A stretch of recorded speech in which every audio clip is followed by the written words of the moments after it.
출애굽기 19장 1절로 6절까지의 말씀을 우리 천천히 한 절씩 교독해 보도록 하겠습니다. 이스라엘 자손이 애굽 땅에서 나올 때부터 제3월 곧 그때에 그들이 시내 광야에 이르니라. 그들이 르비딤을 떠나 시내 광야에 이르러 그 광야에 장막을 치되 산 앞에 장막을 치니라. 모세가 하나님 앞에 올라가니 여호와께서 산에서 그를 불러 가라사대 너는 이같이 야곱 족속에게 이르고 이스라엘 자손에게 고하라. 나의 애굽 사람에게 어떻게 행하였음과 내가 어떻게 독수리 날개로 너희를 업어 내게로 인도하였음을 너희가 보았느니라. 세계가 다 내게 속하였나니 너희가 내 말을 잘 듣고 내 언약을 지키면 너희는 열국 중에서 내 소유가 되겠고 너희가 내게 대하여 제사장 나라가 되며 거룩한 백성이 되니라. 너는 이 말을 이스라엘 자손에게 고할지니라. 아멘. 오늘이 어버이 주일인지라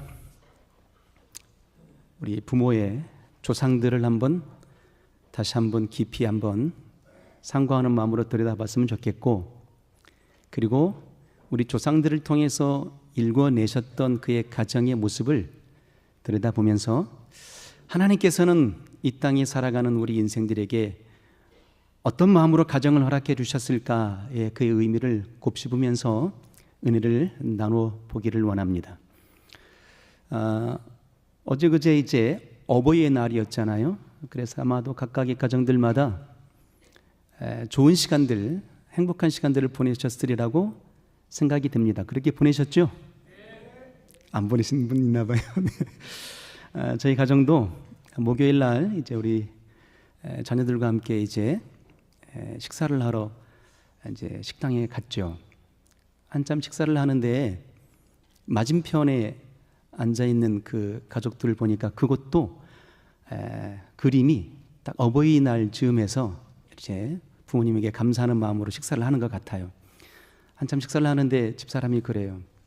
여보, 저기 보이는 어르신이 돌아가신 아버님 닮았어. 그러는 거예요. 그래서 한번 저렇게 봤는데 약간 대머리에 마른 체형에 눈매며 엽선이 정말 돌아가신 우리 아버지를 많이 닮은 거예요. 그 모습을 보는데 말이죠, 갑작스럽게 울컥해지는 겁니다. 내 아버지가 보고 싶다라는 생각이 드는 거죠. 잠깐 멈칫한 그 순간을 우리 딸아이가 캐치를 하고서 아빠는 아직도 할아버지가 보고 싶은가 봐? 이렇게 얘기를 해요. 상처가 많았거든요. 우리 자녀들이 할아버지의 사랑을 별로 받지 못하고 자랐어요. 상처가 많으니까 좋은 추억이 아닐 터인데도 불구하고도 돌아가신 지 10년이 넘었는데도 아직도 생각이 나느냐라고 묻는 거죠. 그래서 제가 이렇게 대답을 했죠. 그럼 내 아버지인데. 그런 거죠. 부모는 바로 그런 겁니다. 우리가 지금 여기 존재하는 그 이유는요, 신비롭게도 내 부모, 내 조상이 계셨으므로 우리가 여기 있는 겁니다. 하나님께서 천지를 창조하시고 모든 내력의 역사를 이어가셨지만 그 모든 내력의 역사를 어떻게 이어가셨습니까? 나의 조상을 통해서 이어져 가게 하신 거예요. 그러니까 조상들을 생각하게 될 때는요, 뭉클해지는 겁니다. 숙연해지는 겁니다. 더욱이 가정도 한번 생각해 봤으면 좋겠습니다. 가정. 신비로운 곳이거든요. 놀라운 곳이거든요. 가정은 생명의 요체가 되는 겁니다. 믿음의 터전이 되는 곳입니다. 그 가정을 통해서 언어를 배웁니다. 가정을 통해서 인격이 자랍니다. 가정을 통해서 성품과 성향이 자리 잡게 되는 겁니다. 곧 가정을 통해서 완전한 인격체로 세워짐의 터전이 어디냐? 가정이란 말이에요. 신비롭지 않습니까? 한 인생이 태어나요. 어디에서 태어납니까? 가정이라는 요람을 통해서 태어나는 거예요. 그런데 태어나자마자 완전한 인생이고 완전한 인격체냐? 그렇지 않거든요. 부모를 통해서 언어를 배우게 되고 부모를 통해서 사랑을 배우게 되고 부모를 통해서 삶을 배우게 되고 부모를 통해서 믿음을 유업받게 되는 거예요. 신비로운 것이죠. 그래서 우리 부모들은, 조상들은 생각해 보아야 되는 겁니다. 가정은 뿌리가 되는 곳이란 말이에요. 생명의 뿌리, 사랑의 뿌리, 믿음의 뿌리가 되는 곳이 가정이란 말이에요. 그러므로 우리 부모의 언어는 우리 자손들에게 물이 됩니다. 우리의 태도는 자손들에게 터전이 됩니다. 우리의 믿음은 자손들에게 햇볕이 되는 거예요. 그러니까 조상들이 어떤 언어를 쓰느냐가 그들에게 어떤 토양으로 심겨지게 하느냐라는 것이고, 우리가 어떤 태도를 보이느냐에 따라서 그들의 인격이 어떻게 형성이 되느냐가 결정된단 말이에요. 우리의 믿음이 그들에게 햇볕이 되는 겁니다. 그래서 그들이 신앙으로 온전하게 성숙되어져 가는 모습이 되는 거죠. 바로 가정은 뿌리가 되는 곳입니다. 아름다운 생명과 사랑과 믿음의 뿌리가 되는 곳, 그러므로 이 가정을 소중하게 갖고 가시기를 주 이름으로 소원합니다. 성경의 가정은요, 그래서 건물로만 이야기하지 않습니다. 성경 속의 가정은 그냥 장소로만 이야기하지 않습니다. 최초에 성경 속에 비춰주는 가정이 어느 곳일까요? 네, 에덴 동산이죠. 그 에덴 동산을 한번 봤으면 좋겠어요. 하나님이 최초의 인생들에게 허락해 주신 가정의 모습이거든요. 하나님이 꿈꾸시는 가정의 모습을 그곳에 담아두셨잖아요. 천지를 창조하시죠. 그리고 6일째 되는 날에 인생을 지으십니다. 그리고 그 지으신 인생을 위하여서 에덴이라는 동산을 따로 창설하시는 겁니다. 낙원이라고만 생각하지 말아주세요. 에덴이라는 동산, 가정, 교회를 허락해 주셨던 겁니다. 그곳에 아담이 거니는데 어느 날 보니까 창세기 2장 18절에 이렇게 말씀하세요. 사람이 독처하는 것이 좋지 못하니. 그래서 아담을 깊이 잠들게 하시죠. 그리고 갈비뼈를 취하여서 누구를 만들어내십니까? 돕는 배필을 만들어내시는 겁니다. 이제 비로소 아름다운 공동체, 아름다운 가정이라는 그런 그 귀한 공동체 역사가 펼쳐지기 시작하게 되는 겁니다. 근데 놀라운 장면이 나와요. 창세기 2장 25절입니다. 가정이 어떤 곳일까요? 벗었으나 부끄럽지 아니하더라. 이게 가정이란 말이에요. 우리 인생을 살아갑니다. 세상에 살아갈 때는 말이죠, 엄청난 두꺼운 갑옷을 입지 않으면 안 돼요. 치열한 경쟁의 전쟁 속에 살아가거든요. 수없이 많은 총알들이 빗발친단 말이에요. 수없이 칼싸움들이 난무한단 말이에요. 그러니까 내 자신을 보호해야 되기 때문에 우리는 두꺼운 갑옷을 입지 않으면 안 돼요. 이게 세상이란 말이에요. 수많은 경쟁의 토대 속에서 살아가야 되거든요. 그리고 더 나아가 그 두꺼운 갑옷도 무거운데 우리 얼굴에 뭘 깔아야 돼요? 철판 깔아야 돼요? 변장해야 돼요. 분장해야 돼요. 힘들어도 힘들지 않은 척 그 가면을 쓰고 살아간단 말이에요. 어려움에도 불구하고도 어렵지 않은 것처럼, 힘이 없음에도 불구하고도 힘 있는 것처럼 그 두터운 가면을 쓰고 살아간단 말이에요. 나의 본 모습을 들키고 싶지 않는 거거든요.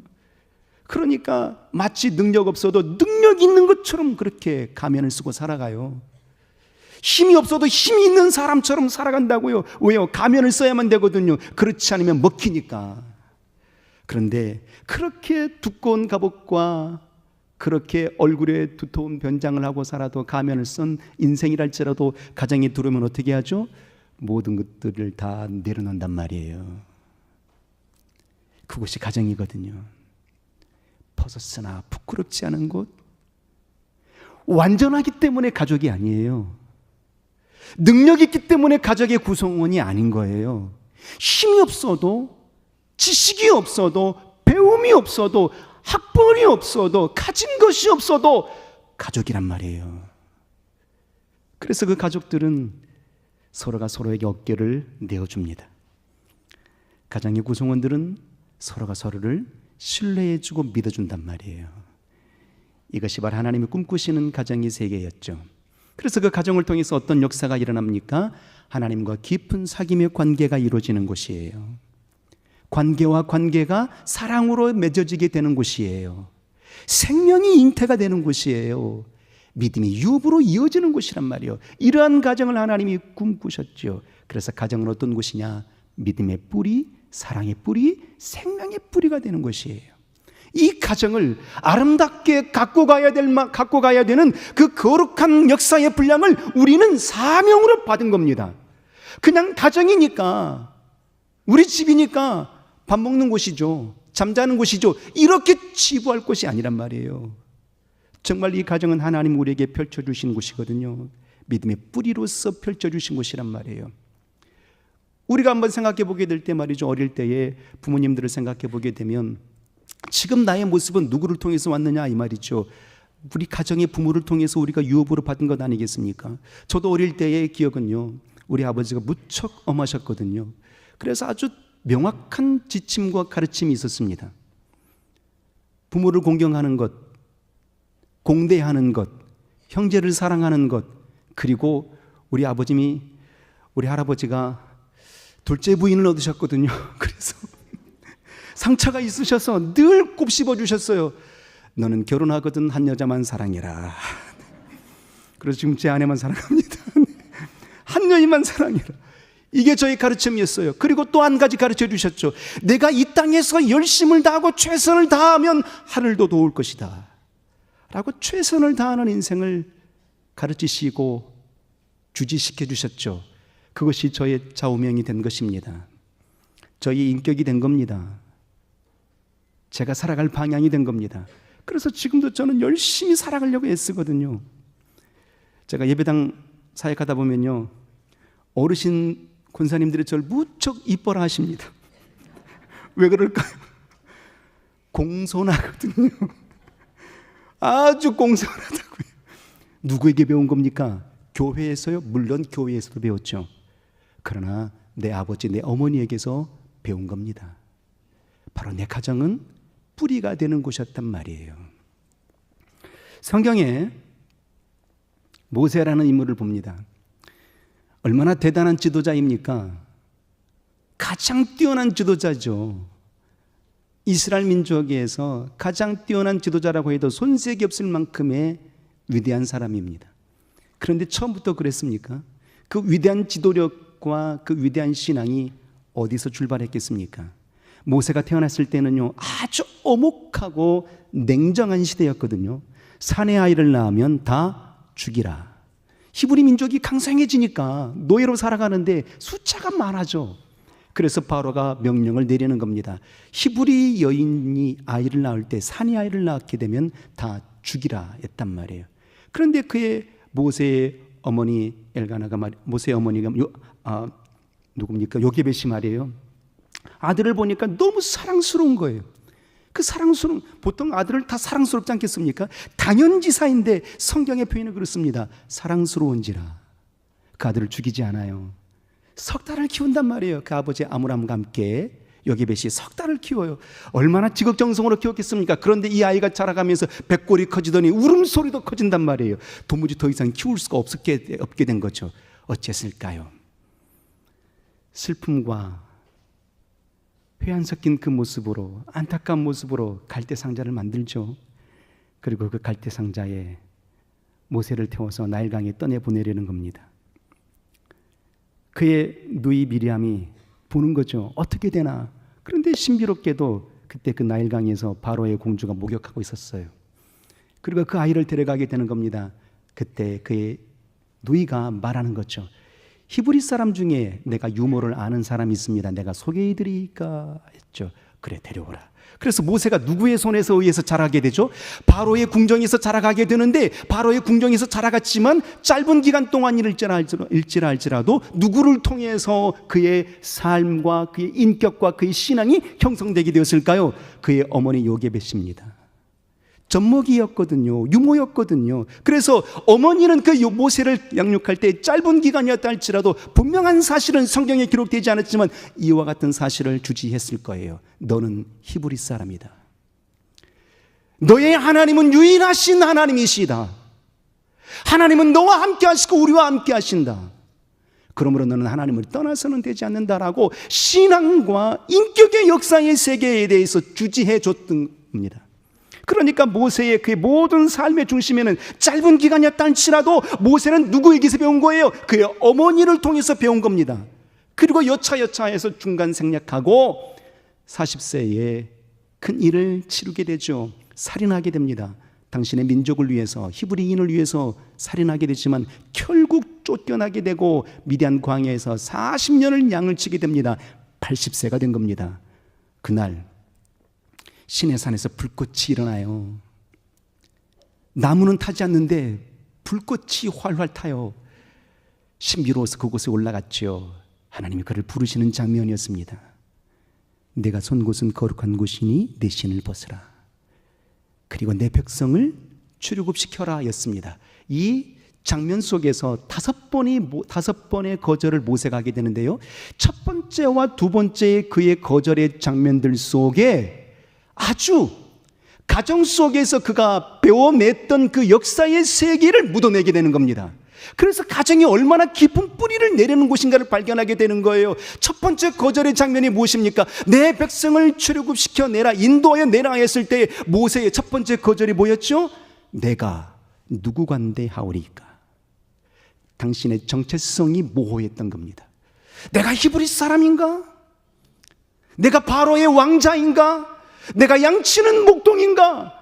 그의 모든 정체성이 희미해졌던 겁니다. 그래서 되물었던 거예요. 내가 누구 관대 하오리이까? 그때에 하나님께서 그의 모세의 정체성을 깨우쳐 주십니다. 내가 너와 함께한다.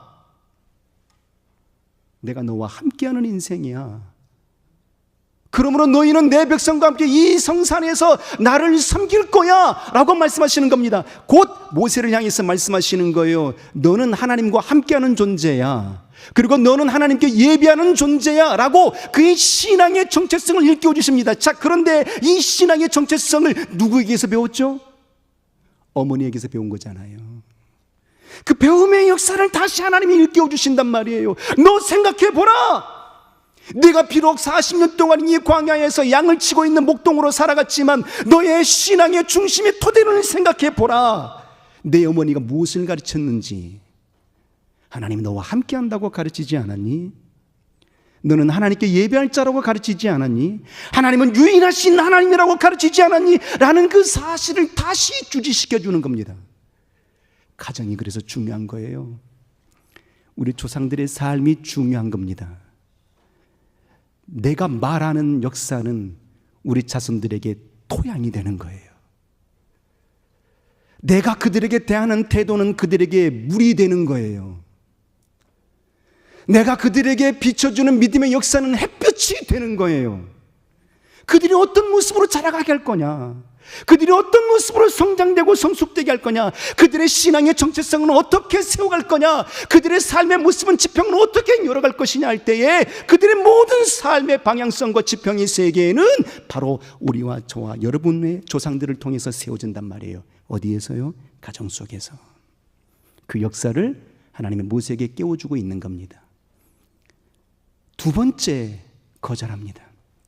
내 백성을 출애굽시키라 했을 때에 모세가 두 번째 거절하는 장면이 무엇입니까?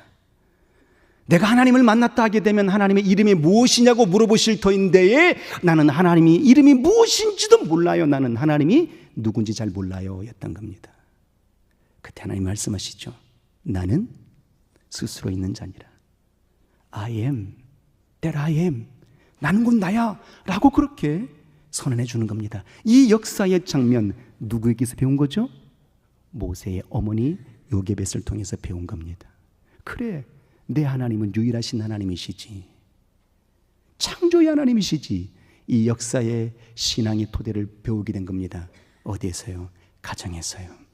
그래서 가정은요, 믿음의 뿌리, 생명의 뿌리, 사랑의 뿌리가 되는 곳이에요. 디모데후서 1장 5절을 보게 되면요, 사도 바울이 디모데에게 이렇게 그의 믿음을 칭찬합니다. 내 속에 거짓이 없는 믿음을 내가 보노라. 그런데 내 속에 있는 그 거짓이 없는 믿음은 내 외조모 로이스를 통해서, 내 어머니를 통해서, 유니게를 통해서 내가 얻어낸 것이다 라고 말하고 있는 겁니다. 그러니까 외할머니 로이스를 통해서 그의 믿음이 그의 딸 유니게에게 이어져 가게 되는 것이고, 그의 유니게의 믿음이 누구에게 이어지게 되는 거예요? 디모데에게, 그 아들 디모데에게 이어져 가게 되는 겁니다. 뿌리가 되어서 그 뿌리가 생명으로 계속 이어지게 되는 거죠. 디모데가 간직했던 그의 진실한 믿음의 세계가 하늘에서 그냥 뚝 떨어진 게 아니란 말이에요. 갑자기 그냥 생긴 게 아니라고요. 어머니를 보았고, 어머니는 그의 어머니를 보았고, 그의 생명이 물이 되고 햇빛이 되어서 그렇게 이어지게 되었던 겁니다. 그래서 가정은 소중한 생명의 뿌리, 믿음의 뿌리, 사랑의 뿌리가 되는 거예요. 오늘 우리가 출애굽기 19장 본문을 보잖아요. 이 장면은 출애굽기 20장의 장면을 가만히 보게 되면요, 출애굽기 20장은 바로 십계명의 사건을, 시내산에 올라가서 십계명을 받아오는 장면인데, 그 장면이 나오기 전의 사건이에요. 오늘 19장 1절에 보잖아요. 출애굽해가지고 3개월을 거쳐서 어디에 도착하게 됩니까? 시내산 앞에 도착해요. 그 시내산이 어떤 산이죠? 모세가 최초에 가시나무 떨기에서 하나님을 만났던 곳, 하나님의 부르심을 받았던 곳이란 말이에요. 그런데 그곳에 다시 오게 되었어요. 그곳에 다시 오게 돼서 3개월 만에 다시 오게 되어서 그곳에 정박하게 되는데, 장막을 치고 정박하게 되는데 장장 11개월 동안 머물게 됩니다. 아니, 지금 가나안 땅에 빨리 가야 되는데 11개월 동안 머문단 말이에요. 왜 머물렀을까? 이 장면은 하나님께서 이스라엘 민족을 하나님의 가정으로 올곧게 세워주는 터전이었던 겁니다. 상상해 보세요. 이스라엘 민족이 430년 동안 어디에 살았어요? 애굽에서 종으로 살았잖아요. 그러니까 그들의 사고의 체계는 어떤 사고의 체계일까요? 물론 구원받아서 그들이 나오게 되었죠. 광야로 나오게 되었죠. 가나안 땅을 향해 가고 있는 중에 있는 겁니다. 그러나 아직 그들의 뱃속까지 그들에게 스며 있는 내용들은 어떤 내용일까요? 유일신 하나님의 신앙이요? 그게 아니잖아요.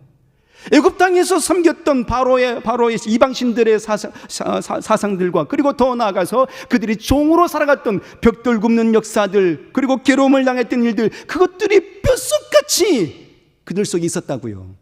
그러니까 하나님의 백성으로서, 하나님의 자녀들로서, 하나님의 가정들로서 완전하게 토대로 이뤄내지 못했던 겁니다. 하나님 아시죠? 그래서 11개월 동안 머무는 그 기간 동안에 뭘 했을까요?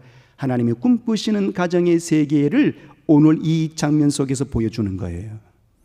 나는 이러한 가정을 원해. 내가 이러한 가정을 너희들 가운데 세워냈어 라고 말씀하시는 겁니다.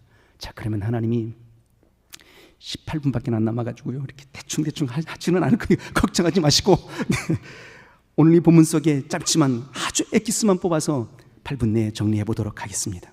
집중해 주시면 좋겠어요. 하나님이 우리를 향하여서 세워주신 가정은 어떤 모습일까요? 자, 보겠습니다. 우리 성경을 한번 읽어볼까요? 먼저 3절을 한번 읽겠습니다. 자막 부탁드릴게요. 3절 한번 큰 소리 한번 읽어보겠습니다. 시작. 모세가 하나님 앞에 올라가니 여호와께서 산에서 그를 불러 가라사대, 너는 이같이 야곱 족속에게 이르고 이스라엘 자손에게 고하라.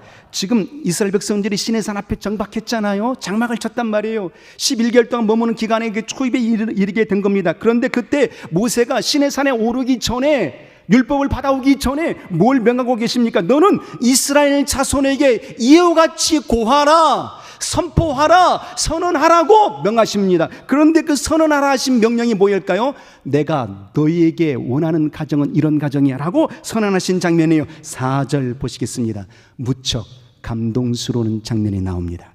하나님이 세우신 가정은 어떤 가정일까요? 자, 읽겠습니다. 4절 시작. 나의 애굽 사람에게 어떻게 행하였음과 내가 어떻게 독수리 날개로 너희를 업어 내게로 인도하였음을 너희가 보았느니라. 내가 어떻게 독수리 날개로 너희를 업어서 인도해 냈는지를 보라 말하는 거예요. 그러니까 우리 하나님께서는 이스라엘 민족들을 어떻게 이끌어내신 겁니까? 업어내신 거예요. 독수리가 새끼를 업듯이 우리 하나님은 우리 인생을 향하여서 어떤 가정을 원하셨어요? 어떤 가정으로 세워주셨어요? 업어내신 가정이란 말이에요. 할렐루야. 그러니까 맺힌 게 아니라, 씨름한 게 아니라 업어내신 역사, 이게 뭐예요? 사랑이잖아요. 하나님은요, 우리의 가정의 토대를 사랑의 뿌리의 가정으로 세워내신 겁니다. 십계명을 주시기 전이에요. 율법을 주시기 전이라고요. 명령을 주시기 전이라고요. 이게 중요한 사실인 거거든요. 명령을 주시기 전에, 계명을 주시기 이전에, 진리의 말씀을 주시기 이전에 먼저 나는 이런 분이야 라고 당신의 하나님에 관해서 하나님의 자신에 대해서 그렇게 선언하시는 겁니다. 그러니까 이 장면은 내가 독수리의 날개로 너희를 업어 이렇게 인도해 낸 거야 라고 말하는 것은 하나님 자신의 선언이신 것이고 자신이 스스로를 소개하시는 장면이란 말이에요. 하나님은 우리를 사랑으로 품어내시는 분이시란 말이에요. 그러니까 가정 속에서 뭐가 이루어져야 되겠습니까? 하나님이 사랑의 가정으로 이끌어내셨으니 우리의 가정은 뭐가 있어야 되는 거예요? 사랑이 있어야 되는 거예요. 그런데 우리는 어떻게 하는 겁니까? 사랑보다도 규율, 명령, 그의 질서를 먼저 중요시 여기거든요. 보세요. 20장이 되기 전이란 말이에요. 10계명을 받기 전이란 말이에요. 율법을 받기 전이란 말이에요. 그런데 율법을 받기 전에 먼저 뭘 토대로 세우신 겁니까? 사랑의 토대로 세우심을 보여주고 있는 거예요. 이게 중요한 사실 아니겠습니까? 그런데 우리는 자꾸만 말이죠, 이 사랑 이전에 계명을 앞세우거든요. 이 사랑 이전에 진리를 앞세우거든요. 그러다 보니 어떻게 되는 겁니까? 정죄가 나와요. 심판이 나와요. 거침없는 가시도 친 날선 언어들이 난무하게 된단 말이에요. 사랑이 토대가 무너졌기 때문에 그렇게 쓴뿌리들이 올라오게 되는 겁니다. 제가 2010년도에 목사 안수를 받았거든요. 그러니까 안수 받은 지 벌써 16년이 됐네요. 부산으로 내려갔어요. 첫 번째 사역지가 부산이었거든요. 그때 우리 딸아이가 초등학교를 갓 졸업하고 이제 중학교 1학년 들어갈 그때 그 시즌입니다. 교회도 어려웠고 처음 안수를 받았으니 얼마나 긴장이 됐겠습니까? 긴장. 그래서 자손들에게 사랑보다도 율법적으로 가르쳤거든요. 실수하면 안 돼. 하나님 말씀을 지켜야 돼. 성도들에게 잘못하면 안 돼. 라고 아주 엄혹하게 회초리를 대면서 그렇게 키워냈거든요. 어느 날 중학교 1학년 얼마나 예민했겠어요. 감수성이 말이에요. 우리 딸아이가 저한테 얘기하는 거예요. 아빠가 목사님인 건 좋아요. 그런데 내가 아빠 목사 딸인 건 싫어요 라고 말하는 겁니다. 뭔가 좀 이상해요. 아빠가 목사인 건 좋아요? 그런데 내가 목사 딸인 건 싫어요 라고 말하는 거예요. 뭘까요? 자유롭지 못한 거죠. 가면을 쓰고 살아가는 게 너무 힘든 거죠. 사랑이 없이 율법으로만 옥죄니까 너무 힘들었던 겁니다. 채찍을 대도 말이죠, 처음에는 사랑의 채찍이라고 생각했습니다. 나중에는요, 내 감정이 섞임을 발견하게 되는 겁니다. 이게 미혹이로구나. 그때부터 제 생각을 바꾸게 되었죠. 품어주기 시작한 겁니다. 지금은 어떻게 됐을까요? 제가 집에 퇴근하고 돌아오면요, 이렇게 말합니다. 기식씨 왔어. 미칩니다. 미쳐. 뭐가 미칠까요? 좋아서 미치는 거예요. 우리 마누라가 기식씨 왔어. 아, 왜 이래? 이러고. 그런데 딸이 이걸 본 아들들도 배워가지고 기식이 왔네? 기분 나쁘지 않아요. 그게 사랑의 언어이길 알기 때문인 거죠. 그래서 가정은 어떤 곳이어야 됩니까? 하나님이 세우신 가정은 업어낸 곳이란 말이에요. 율법 이전에, 신앙 이전에, 진리 이전에 하나님의 역사의 토대는 사랑이었던 것 말이에요. 사랑, 업어냈단 말이에요. 업어낸다고 하니까 말이죠, 부모가 자손들만 업어내는 게 아니란 말이에요. 룻기를 보세요. 그가 말이죠, 그의 나오미가 그의 남편과 아들 두 아들을 데리고 모압 땅으로 가잖아요. 그런데 모압 땅에 가가지고 남편도 죽고 두 아들도 죽습니다. 청산가부 두 며느리와 본인만 남은 거예요. 그래서 나오미가 말하죠, 며느리들에게 내가 너에게 해줄 것이 없으니 이제 너희 고향으로 돌아가라 그랬어요. 한 며느리는 좋다고 갔습니다. 그런데 룻만 남아요. 그 룻이 룻기 1장 15절 이하에 이렇게 고백하잖아요. 내 어머니가 머무는 곳에 내가 머물 것이고 내 어머니가 가는 곳에 나도 갈 거예요. 내 어머니가 섬기는 하나님이 나의 하나님이 되고 내 어머니의 백성이 나의 백성이 될 거예요. 그러므로 나를 가라 하지 마소서. 끝까지 룻이 그의 어머니 나오미 곁에 머문단 말이에요. 이게 업어주는 거예요. 힘들 때 곁을 지켜주잖아요. 어려울 때 함께 품어주잖아요. 이게 업어주는 거거든요. 교회가 어떤 곳일까요? 가정이 어떤 곳일까요? 그러한 토대가 되는 것이 가정이어야 되는 거예요. 할렐루야.